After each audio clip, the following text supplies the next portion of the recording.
谁在吃？我从来没有吃过，我也不知道我家到底谁把它销毁的，我不知道是哥哥吗？我也不知道，反正他就是会很神秘的从我家的神桌上面消失。到底是谁？到底是什么发糕小精灵吗？反正我一直很好奇，到底谁？真的我到现在都没有吃过这个东西，真的，就可能我家有那种专门销毁发糕的发糕小精灵，就是看起来就不好吃。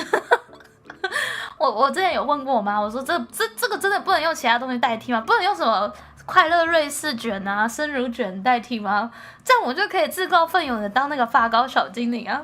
她说不行，这个就是传统啊，传统就是发糕。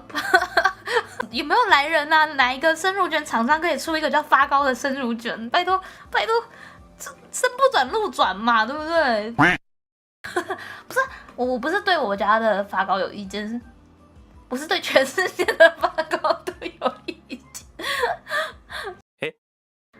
然后它看起来就是一个非常沉重的，其实看起来还是一个还不错的武器。那个大概就是有人偷跑到你家，你可以直接往他脸上砸过去，他可能会有点痛的，哎，蛮痛的那一种。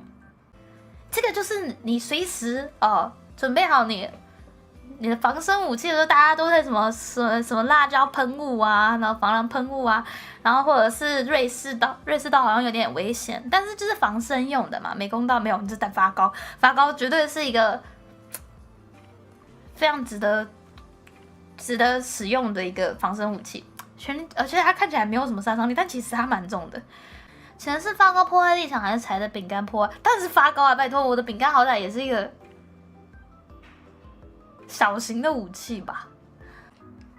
我哪有发病啊？我觉得我是世界上最正常的柴犬了。